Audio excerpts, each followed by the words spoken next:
日本時間5月20日、ドジャースのムーキー・ベッツが、米スポーツメディア、ブリーチャーリポートの公式 YouTube で公開されている自身の番組、オンベース・ウィズ・ムーキー・ベッツに出演しました。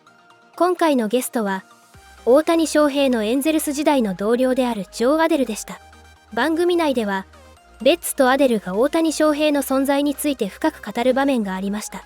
アデルはエンゼルス時代に大谷と共にプレーした経験を振り返りながら、その特別な才能や日々の取り組みについて言及。さらに、マイク・トラウトと大谷の関係や、2人が同じ打線に並んでいた当時の印象についても語っています。ベッツもまた、大谷の投打にわたる異次元の能力に触れ、普通の選手では考えられないことを当たり前のように実現してしまう存在だと驚きを交えて話しました。大谷とトラウトという球界を代表する2人が同じチームにいた当時のエピソードも交えながら、2人は大谷翔平の凄さを改めて語り合っています。これらの模様を日本語字幕付きでご紹介します。Welcome back to Season 4 on Base. I'm your host, Mookie Betts, and today we have a 2017 first-round pick, Angels outfielder, and the only man to rob 3 homers. That's dope. 3 homers in one game especially. Jo Adell, thanks for coming, brother. Of course, brother. Glad to be here. It's awesome. Everything been good? Everything's been good, man. Staying the course. A lot of ball left to play. A lot of ball left to play, as you know. We got a new game this year I want to kind of get into, and it's called Make the Call. They're pitches, right? And you got to guess. You got to guess if it's a strike or ball. Okay. If you get it wrong,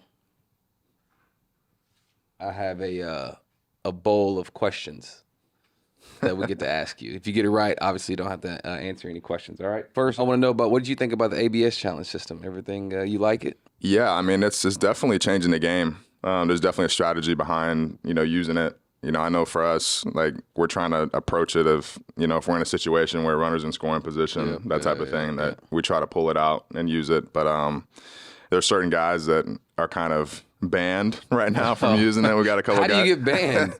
If you're tapping and it's over the middle of the plate, you know what I mean, and it's a repeat offender, you gotta, you gotta shut it down. Okay, so have you challenged this year? I have. So I've challenged, I think, twice. Okay. What's your percentage? I'm 0 for 2. So are you banned? I banned myself a little bit. I'm trying to be careful with it. Really like the off speed, like down in the zone that kind of clips the bottom. It's kind of tough. So I've kind of put myself on the back burner from using it for right now. Yeah, I actually haven't challenged any. I do like it though, because I think it's fair all the way around. For both pitchers and hitters, and but I haven't challenged any. And part of me is like I would rather our pitchers use it, especially getting late into the game. I did use one in my rehab assignment, and I got it right, so it did give me encouragement. You got some confidence. I got a little confidence with it, but we'll see if I use them again. I'd rather people like Shohei and the pitchers use it. 100%. Those are real game. And if you're not seeing it, you got to be honest with yourself. Exactly. You know what I mean? If you're not, that's the thing. If I'm not picking this guy up, I'm probably not using it. You know what I mean? You ready? Yeah, let's get it. Now you're in. Don't ask me. This is on you. Okay. It's a tough angle right there too. I know. It's like bird's eye view. It's the umpire. This is the umpire cam. view. So now we get a little taste of their medicine. That's got to be a ball. I think that's got to be a ball. That backed up a little bit. That backed up a good bit, right? Yeah. What? Yep. That's why you're banned. Oh, yeah. That's why I'm out. I can't. So I thought it was a ball too. So I'd be banned. Didn't it look arm side the whole way time? It did. Okay, pitch 2. That's got to be a ball down. All right, let's see it. What? He didn't catch that well. No, don't try to make it his fault. Yeah. Okay. All right, pitch 3. Just need to be starting to say. I just need to start saying just strike. Can we play that again? Hey, so now I gotta want to play it twice.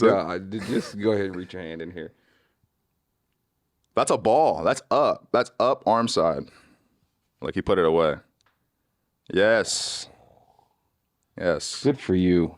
See, it's like the odds. If I keep saying ball, it's gonna eventually be. At some point, he can't right? do all strikes. So, like, is there a theory that you have when you're looking at these, like, or as you're up there? The thing for me is I feel like with the ABS, We've been better at the top of the zone. Okay. The bottom part of the zone's tough. It is. I feel like that there is no top. Like at the top it's a ball. Yeah. All the time, But at the bottom, like you said, it just clips it. Yeah, like sometimes I go back to the ABS if I don't challenge like a pitch up called strike, and I go back and look at it and I'm like, man, that was like nowhere near. Yeah, like a ball up. And I didn't think it was that far up, you know. So all right, next pitch. You got one right. I'm gonna go off the Oh yeah, you're no. Let's play it again. That worked for me last time. Oh my gosh. I don't get to do this in the game. This is God, that looks out, doesn't it? What do you think?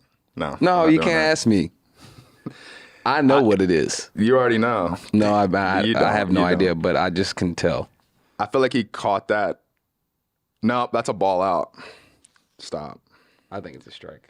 Yes. Come on. See, that's why I don't challenge. See? I knew it had some of that arm side out there. I was looking at it, I was like, nope, that ran off. All right, we got one more. That's a strike. Let's see it. Oh. So your cut that one percentage in. is not that bad. You when I get him to play it 3 times. No, that one you didn't, but it is what okay, so Joe, I think you should unban yourself, bro. You did pretty good. And really the statistics say it's like 50-50 anyway, especially on a lot of these pitches. So if you start challenging stuff over the heart of the I'm just plate, glad we didn't have the umpire view again. That one, oh, yeah, the umpire view was rough. That one was tough. Okay, so let's switch gears a little bit. I want to talk about your home run robberies, bro. You had that game robbing those homers. What was going through your mind as you were the first one, should I say? Yeah. Because I remember being in the outfield is like you hardly ever get a chance to rob a homer.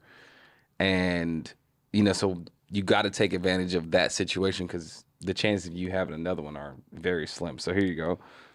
Yeah, so, Cal really hit this ball. Yeah. This was you got back there quick. This was a line shot. And two, like the thing that I love too is we were positioned a little deeper, like throughout the entirety of this game. Normally we're playing a tad bit shallow, but we played, they have a bunch of pull side lefties that really can hit the ball with Seattle, you know that. But so I was back on this ball already, and then when he hit it, my first step was great. I got back to the wall, and really I was just like, it's just time to get up. You know what I mean? It had a little bit of top spin too so at the end. Yeah, it helped me a little bit at the end. But just getting back and just going for it, trying to be aggressive. Okay, so then let's go to the second one. Naylor hit this one. This was crazy. It was just like I was in the same spot. I was literally in the same spot. This one had a little more air under it though. Yeah, it had a little more hang time on it. Look at you. What was that celebration? I was fired up, man. I was You showed him the ball. feeling it. I was having an out-of-body experience, at this point. Because, to do 2 in a game, like... Crazy. Mike was looking at me like, what am I watching right now? You know what I mean? When you get somebody like that to look over and they're impressed, you're like, hey, you got it going on, so. So then you get another one, bro. But this one was crazy, though. This one was wild. This one was crazy. This one was wild. So I'm over here. I'm still playing back. So I'm playing deep. So really, I'm just running straight across at this point. But when I get over there, this ball is like right in front of the foul pole. So I'm like looking at the foul pole and I'm like, just focus on the ball. You know what I mean? Don't worry about the foul pole. And it sneaks back fair. I'm right there. And then I just kind of like lean over and bring it back. And were you scared to hurt yourself? Or you're like, nah, I'm going. I was like, dude, I'm going to get it. We're in a 1-0 ball game. We got our closer on the mound. It's the 9th inning. It's like I'm going with it. And then obviously we got the celebration right there at the end with the fans in the stands. You got a picture right there, right? And the picture was dope. Legendary. Did you? Legendary stuff. It's crazy. Did you need to sign that and then hang it up in your house, bro? We actually, so my fiance Jasmine just got it framed. We just blew it up, had it printed out. So the lady that took it, she gave us multiple photos, and she was really cool about it. And we had her on the field and did like a whole thing with it. But we blew it up, and they actually. I think they said that they have like a local bar that they own, and so she brought it to the field, had me sign it for her, and I wrote a little note on there and everything. That's super dope. And it's, your mom was there too? She was, yeah. So mom came in town, so we gotta have her out more often. What did she say? Oh, she was without words, just fired up. You know what I mean? And she's a very professional woman, but to see her kind of get fired up was pretty cool. And then Tori said that was one of the best defensive games he had seen, and coming from him. Dude. I mean, you got Trout looking at you like, what's going on? You got Torrey looking at you like, what's going on? They were watching the post game, just like watching me talk on there, just in awe, and I was like, no, stop. Like when these two are watching you and they're trying to act like they've never seen something before, it's kind of a crazy moment. Has Torrey helped you a lot in the outfield defensively? Oh, a ton. Just really like, and when I first got up, I struggled going back on the ball. So it's kind of funny how that's kind of like a superpower of mine is going back now, because it used to be something I struggled with. So really just the mindset of just going back and just getting after it, and he was one of the best at doing it. I mean, it's Torrey, so pretty awesome. Then you had you robbed another homer in Cleveland. Like that was like last week or something, wasn't it? Crazy. Yeah. Crazy. So what are the odds? Now you're the guy. I mean, shoot. So I wanna switch a little bit and talk about some of the greats that you've been around, like Torrey, Shohei, obviously, Mike. What have those guys what has Mike meant to you, and what has he taught you as far as playing the outfield and really the whole game in general? 100%. I've kind of, outside of Mike, I'm like the second longest tenured Angel now, so I've been around Mike now for a while, but really just taught me the level of consistency of just your work. And Shohei was unbelievable too when he was with us, and just being very meticulous about a routine and committing to something, because like you're going to go out there and there's just going to be days where it doesn't go your way and you don't have it going on. There's going to be weeks where it's like that. Right. And so it's real easy to want to switch something up and change something or try to reinvent the wheel. And these guys are just like, hey, like, we know what works. Like, you know who you are as a player. Just commit to that process. So over the last 5 and 6 years of, really being in the big leagues and being around Mike and these guys, they just show you that level of consistency and what they do in their routine. So how have you balanced? Because at some point you do have to switch some things up just to keep up with what's going on. How have you balanced being consistent, but also switching some things up and adding to your repertoire of whatever it is, whether it's hitting, defense, or whatever? How have you balanced that? 100%. I think one of the big things for me is when I'm getting a little out of whack, I'm trying to do too much. And that's normally, I'm trying to either, if I'm slumping, I'm trying to swing my way out of it, or if I'm not feeling too great, I'm not seeing the ball or I'm chasing. And one thing that's always a constant is to just go back on defense. And that's like always, that's kind of how I've reverted back to kind of getting back going at the plate, is like, if I can go out and make a big play or go out and focus on trying to get it out. If I'm getting out, somebody else is getting out, and kind of try to have that mindset. A lot of times things will click back, but really just shorten up and do what the game's asking for. Right. A lot of times just get me back. Just play the game. Yeah, just play it. Not worry about all the extra things. No, don't be the hero. Just play it, and then you'll get back into that groove. And then eventually we'll be the hero. Yeah. All right, I do want to talk a little bit about Shohei and pitching. He's going crazy right now, especially. But in general, you saw him pitching all the time. What you got on him pitching, bro? The thing about Sho that, gets me going is the fact that he'll come into spring training, he'll say, hey, like, I want to do this. And most people come to spring training and they have all sorts of ideas about what they're going to do, and he just does it. Yeah, it's like he came in, I remember when he started messing around with the sweeper for the first time a couple of years ago, and we were like, now it's like one of the best sweepers in the game, you know what I mean? It's just, it's crazy to see, but really just his tenacity and focus when it comes to getting it done and trying to find whatever he's trying to do, it's like he finds a way to get it done all the time. So he's been just a force out there. It's kind of sometimes not really fair, just because, people say you can do whatever you put your mind to, right? And it's true in a lot of situations. But like in the big leagues, it's not really like, you can't just say, oh, I'm going to throw a sweeper and then be the best in the league at throwing a sweeper. Throw it one time in a bullpen and come out and then go 8 shutting. You know what I'm saying? Like, that doesn't really work that way. And for him, it does. I think his rules to life are a little different than the rest of us, which is cool. I'm glad he's on our team. So, you had your chance. You had him. Sorry about it. But I do want to talk about, and then him having obviously two of the best in the game as far as Shohei and Trout. How did it go? Shohei then Trout, or Trout then Shohei? I think for the most part it was Shohei leading off, and then Trout was second. How was that when you're in the lineup and you see Shohei Trout? Oh, well, I'll tell you right now, it's great. You know, you're going to get something good to hit because those two dudes are going to wear him out. You know what I mean? You're hanging out behind that, and you're like, I'm in good shape. But I mean, it's special. And the crazy thing is about like Sho too was like, think about that. He pitched, he would lead off, right, and work the count just like you would if you were any other position player, and then go out and throw 7 innings with 3 hits and no runs, and we expected it. I had to wake myself. I'm like, hey, like this is ridiculous. Sitting on the bench expecting a guy to go and do this in a major league game is insane. That's what I see now is like, you know, if he doesn't get a hit or it doesn't maybe have a couple bad games, it's like, well, what's wrong with Shohei? Well, I mean, he did just go 7 innings, you know, 2 hits. He does have a .7 ERA. You know, you forget like all the other ways that he really affects the game. And so how would you rank that as far as like duos, Shohei and Trout? I would say for me, that's got to be like, I would say probably top 3 or 4 duos ever. You know, like back to back, those two, there can't be that many more duos that are better than Shohei and Trout. Dude, it was silly, like sitting back and watching it, and then you get like for me, I got used to being a part of it and just like being out there, and it's like this is wild. And there was a time where Pujols was out there. Oh yeah, you know too. That. You know what I mean? For us, so it was just having that. That's about as star-studded as I mean. That's big time. That's you know big what I mean? time. That's big time for sure. Back in 2023, I know you probably remember watching the WBC and you saw Shohei and the Mike showdown, right? It's epic. Did you? Was there like a group chat or something going on when that happened?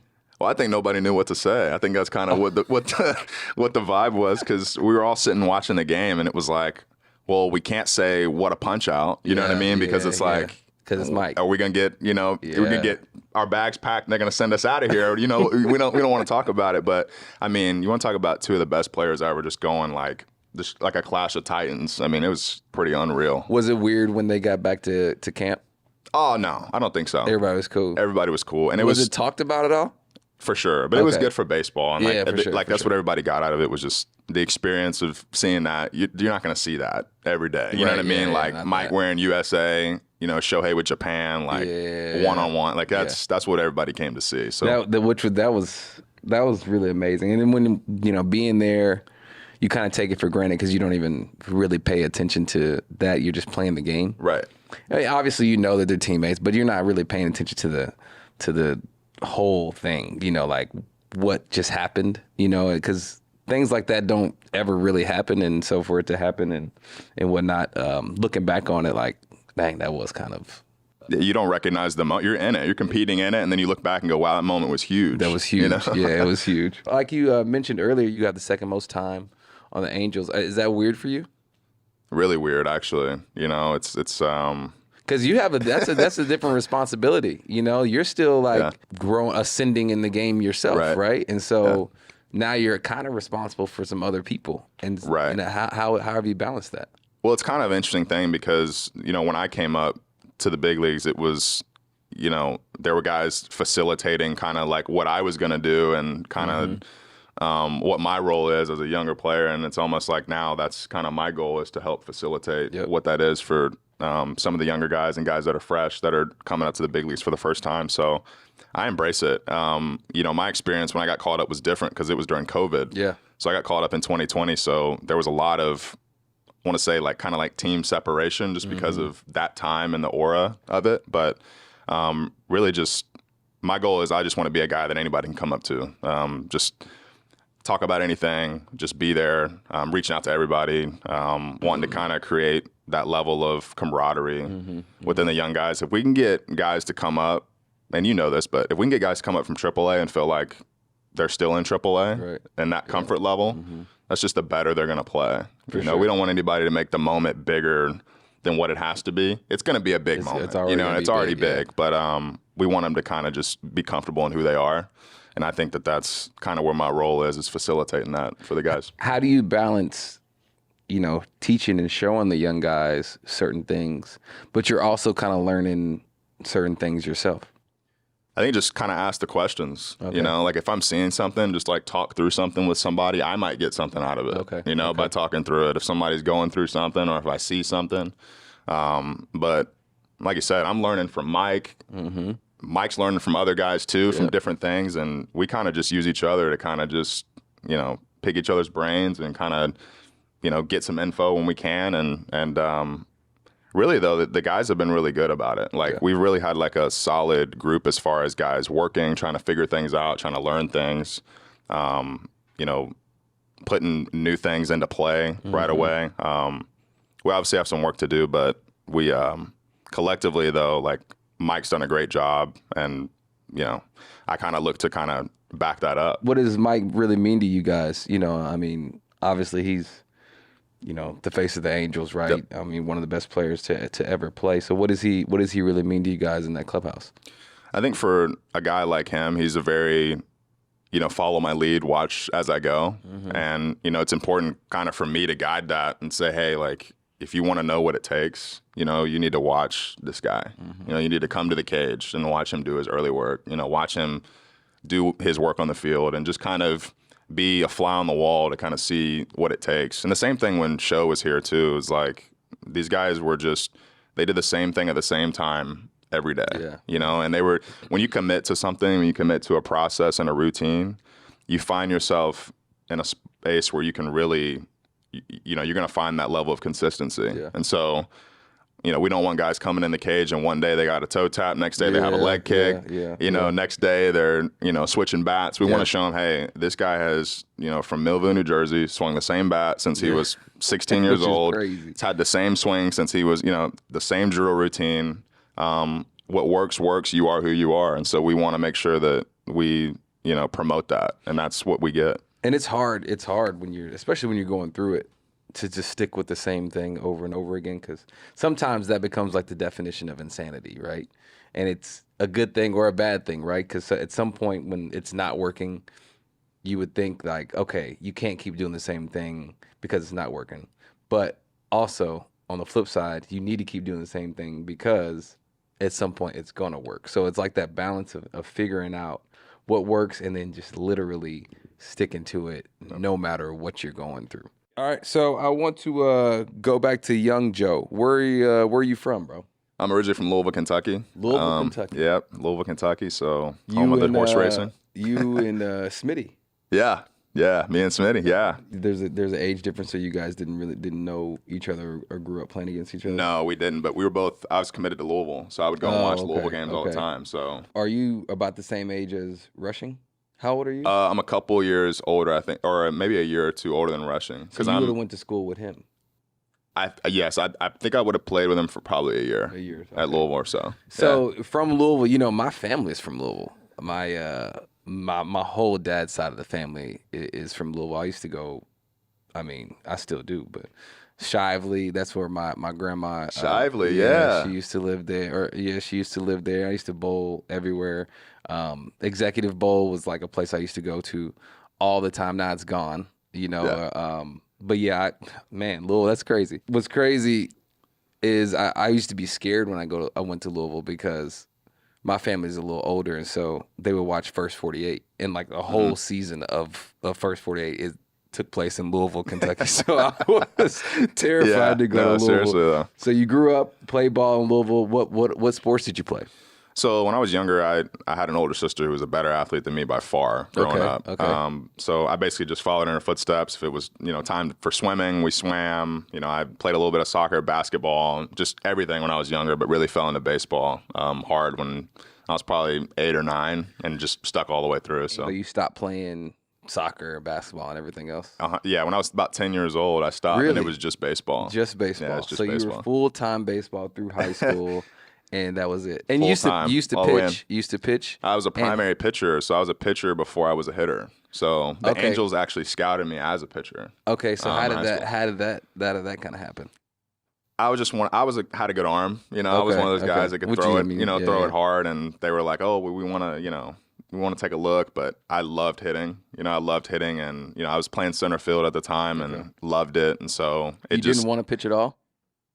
No, I had that itch to pitch. You know what I mean? I wanted to, every once in a while I was like, hey, I want to get back on the mound. But I stopped after my junior year of high school pitching. So I pitched all the way through in junior year. You started, or you came in and closed, or you just did whatever? A little bit of both. So I would start, and then if a couple of days had gone by and I felt good, I'd come in for relief.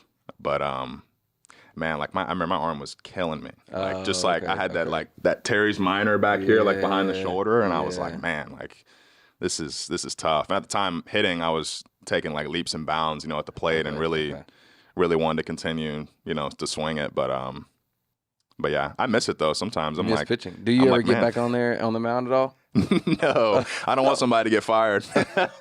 Okay, so you got drafted. Was all this new to you? Like, because especially, so for me, I'm from Nashville and didn't do a whole lot of traveling. And when I first got drafted, I went, and that was my first time really being around like people speaking Spanish, Dominicans and whatnot. And so it was a super cool but scary experience because I didn't really fit in there. I didn't really know, didn't really have friends or anything. So how was that for you? I would definitely say that when I got to Arizona in the Arizona League was definitely a wake up call for sure.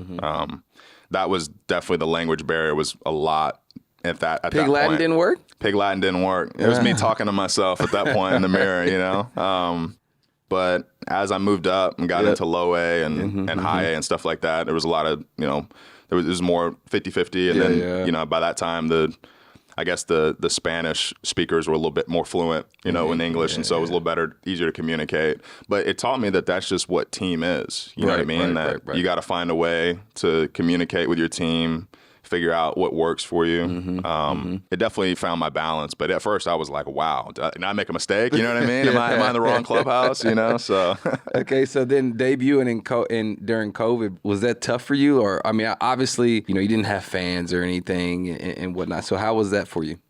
It was tough, man. I'm not going to lie, because we played, there were no official games. My first official game was in the big leagues, because we had the alternate site going on in 2020. So it was basically just inter squads. Right. We were facing like old teammates from last year, and then we had the spit test, and the guys that didn't pass, they had to go home. And so there were days where we had coaches playing the field. Oh, wow. During inter squad games, and we were trying to take them serious, and it was like, I got my first base coach at shortstop. Yeah. You know what I mean? And then the pitching coach is the umpire. That type of situation.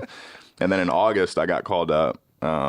So I flew into Seattle and played, and that was a wake-up call for sure. It was like, wow, you know what I mean? I'm in the big leagues and running out there. We got Albert Pujols at first and running out there with Mike in center. I mean, it was like, and this is your first game of the year. You know what I mean? I bet that was cool. It was the big leagues, and we soaked up the experience. I was glad it was a 60-game sprint for sure, absolutely, but just glad to be out there and to have been a part of it for sure. What was it like when you played your first game with fans? Well, it was actually, the crazy thing was the moment kind of eased their way back in, right? They did. It was kind of interesting because I debuted with fans in 21 after I got called back up kind of halfway through the year. So I'd already kind of had the experience of like some fans being in the stands, but not in the big leagues. Right.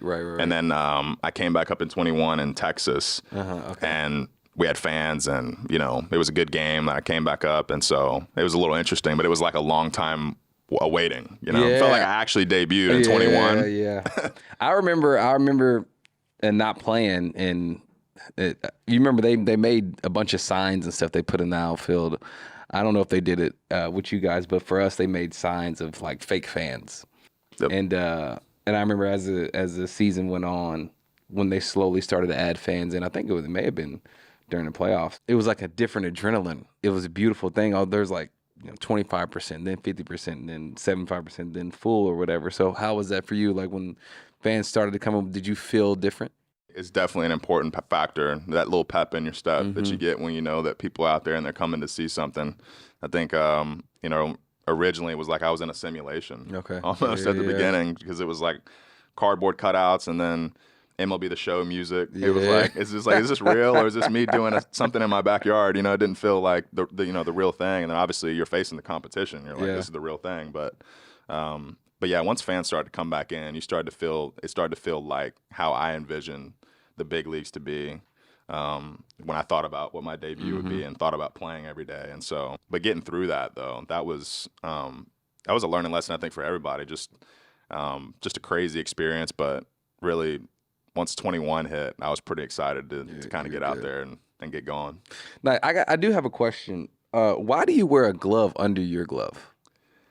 You know, it's crazy. So I didn't for a while, but it became a superstition because the game that I robbed 3 homers, I had a batting glove under my glove. Yeah, but why? I don't know why, but I just happened to have one, and so now. But you put your glove on. So right. When you put your glove on, you knew that there was a batting glove on. Right. So you just disregarded it. Well, I think it was one of those things where I just didn't take it off, and it just happened to be on while I was out there. So I was like, you know what? Like, it seems to work, so I'm just gonna leave it on. And now it's. Yeah, now it's like putting your socks on. Now you got to do it. You know now. Now, Jo Adell, you're strapping that glove on and then putting your glove on. I'm the batting glove. It's tight. I'm strapping that thing on. There's nothing about it. Is that the same it. batting glove you hit with? Yes. So that it doesn't come off. It doesn't come off. So what happens if you when it's hot and it gets sweaty and everything? Then it is what it is. You know. Then you just got to grind through it. You know. Wow. Superstition. Wow. I wear a glove under my glove when it's cold, but I feel like it's just a lot, to wear the glove, and it's hot and it gets sweaty. And then when it gets sweaty, how you gonna hold on to the bat? Pine tar, I guess. Well, I use the lizard skin grip tape on there. I use the skin too, with a little bit of tar on there. Okay. Yeah. But no, So do you keep an extra pair close just in case it? No, or you're just rocking that glove no matter what. No. I got an extra pair in there if it gets bad. If I start slipping, because I'll let go of the bat and throw it in the second deck. So that's when you gotta switch gloves. That's when you gotta switch it out. But I'm for sure putting that batting glove on and going out there. Actually, I've grown to like the feel. Now wow. I love it. Yeah, I feel like I'm really locked in there. So I feel like Jeter did it, right? He had a batting glove under his glove. Hey, see, yeah, something to think about. Hey, there it is. I'm not doing it, but I think it may be something neat. Okay, so I want to before we close, I got a couple things. I want to build a perfect all LA player. All right, so we got the power, the contact, the IQ, the field, the speed. Those are the 5 things. Mm-hmm. And then last but not least, the swag. All LA player. So he's got to be on the Angels or the Dodgers. Okay? All LA. Okay. Power. Oof. There's only 2 people. There's only 2 people you have to choose from. Showtime. Okay, yeah, there you go. Okay, contact. Man, I'm trying to think who would contact. You know what? I'm gonna choose one of my buddies. I'm gonna go Nolan Shonowell. Okay, so we got Shohei's power with Shonowell's contact. What about IQ? I'm gonna go Mike Trout. Trout's IQ. Okay, I like how this is shaping up. Fielding. Let's see. I'm going to go you, Mook. Oh, nice. Okay, so fielding. Okay, what about speed? I was going to say a player I've already said. I mean, you still can. You still can. I mean, Show can move, man. Show's really fast. He can move, and it's sneaky. It's sneaky fast. Yeah, he's really fast. Yeah, it's sneaky fast. I may would go Kim though. Hye-San Kim. He can move too, huh? He's yeah. They both Shohei's really got the strides. Yeah. Where he just strided out and you don't recognize how fast he's going. All right, let's go Kim though. Kim. I saw him yesterday and he was scooting a little bit. Yeah, he runs a little. And what about the swag? Now we got the swag. I mean, you wear a glove under your glove, so you got all types of swag. I'm going Jo Adell on swag. Jo Adell on the swag. Come on now. I'm going Jo Adell on swag. Sorry. And before we close, I do a lot of these shows on the road, and I wanted to try some Angel Stadium food, and we have I think we have a Korean hot corn dog. I'm not a corn dog guy. Are you a corn dog guy? You know what? I will. I can do it. But a Korean corn dog, never had it. Never had it. Yeah. So we're gonna test it out and see what we got. Okay. Are those fries on it? I have no idea. They didn't walk me through the menu. Potatoes on the outside with the corn dog on the inside. I'm scared. You need any condiments or anything, or you just gonna raw dog it? No, I'm just going. Okay. I'm not a big condiment guy. I'm not a big condiment guy. I don't love it when they load it down with everything. Okay. I don't love it. All right.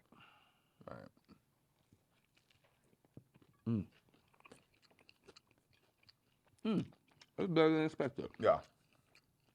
That's pretty good. Got some flavor to it. I wonder where the Korean part comes from, though. Tell you what, it's like kind of like a full bun, like a sandwich. Almost. What do you want to rate it? That's a pretty upscale corn dog. Mm-hmm. That's not like your normal concession corn dog. I'd probably give it 8. I was gonna say like a 7 or 8. Yep. Yeah. I like that. All right, Angel Stadium. I'll give you guys. He gives you an 8. I'm giving you a 7. But it's still good. So, anyways, Joe, thanks for coming on, man. It's been dope to kind of see where you started. To see this just big, long kid that didn't really know how to play baseball yet. You could tell like he's super talented, but he's got to figure out how to get it all together. And I remember talking to Chili because Chili wasn't Chili. Chili's my dog. I hit with Chili this past hit with Chili, yeah. And he was like, "Man, Joe, he's the next guy. He's the next guy." And I'm like, "Chili, what are you talking about? I don't even know who Joe is." And then here you go, come up and I see where your swing started and where your game started, really. And now to see where you are now, it's super dope, bro. And especially be a brother in the game as well. So keep on doing your thing, man. And we got a long time together. I appreciate it, Moo. Thanks for coming on. Yeah. Yes, sir. And that's a wrap. Thank you, guys, and we'll see you next time on Base. Dodgers flipped Emmett Sheehan and Shohei Ohtani spots in the rotation for this series. Sheehan becomes the first Dodger to start on 4 days rest this season. Shohei's going to pitch tomorrow. Jared, what do you make of Sheehan and Shohei swapping days to pitch in this series? I don't mind that for Shohei Ohtani. It gives him an extra day's rest, and this guy obviously hits it at the top of our lineup. So giving him an extra day is always a good thing. And for Sheehan, he's a young guy. Pitching our 4 days rest, that's really the norm. Guys are used to pitching that, so it shouldn't affect Emmett Sheehan whatsoever. And I think it gives Shohei Ohtani that extra day's rest. He can focus on hitting tonight as well and be ready to go tomorrow. All right, it has been the norm, but it hasn't been the norm for the Dodgers. So obviously, because they've been trying to give guys just, they're going with a 6-man rotation, trying to stretch these guys out. And also because for Shohei, and I think they want to keep him on the same day, going once a week and doing that. So I think that was one of the things they were deciding. And I'm also thinking that, too, factoring in that, hey, this time he's going to be pitching and hitting, too. So if I give him maybe one more extra day, maybe that can help, knowing that he's going to be doing both against the Padres. 2 hits and a walk yesterday. Dodgers had 5 hits and 5 walks in the game. Constant traffic, especially through the late innings, but did not come up with a big hit. Ohtani pokes a base hit to left field. Sheets hustles over there, but it's all the way to the corner before he corrals it. Leadoff double, Shohei Ohtani. Very little movement in this swing. He just kind of slashes at it. Keeps his hands back and just barely turns his hips, barely turns his shoulders, and just throws the head of the bat at it. Hits it solid. Solid enough to make it to the wall. And so it takes just one hitter to set the Dodgers up with a chance at redemption from yesterday when they were 0 for 7 with runners in scoring position. But he said if the last 3 years of these matchups have taught him anything, it's that it's great to have games that give you that postseason sensation. When the regular season has felt like a bit of a formality at times in recent years. Said it's been great to have the Padres there to push him. Ohtani scorches a base hit into right field. Hustling out of the box. Chugging for second. He's got a leadoff double. The ball kicks away, and man, he's playing with his hair on fire. I don't know if he hit his helmet or he knocked it off on purpose to run faster, but he was definitely thinking too as soon as he left the box. And boy, has he got good balance now. The swing looks in tune. He says this thing's too heavy. Get off me. Yeah, he took it off. He said, I need some speed. I want to feel the wind. And I got great hair. Another endorsement coming. Oh, man. Lined into right field, a base hit for Ohtani. Castellanos to the corner to get it. Ohtani headed for second. He'll get there. The slide. Ball gets away, but Ohtani will not advance any further. He's got a leadoff double to open up the 8th inning. Looked like a slider. Not where he wanted it. Now the race is on for the double as Ohtani sees in right field. Castellanos has got it. Oh, he loses the helmet. Gary Matthews style. What in the Sarge is going on there? As he slides in for the double.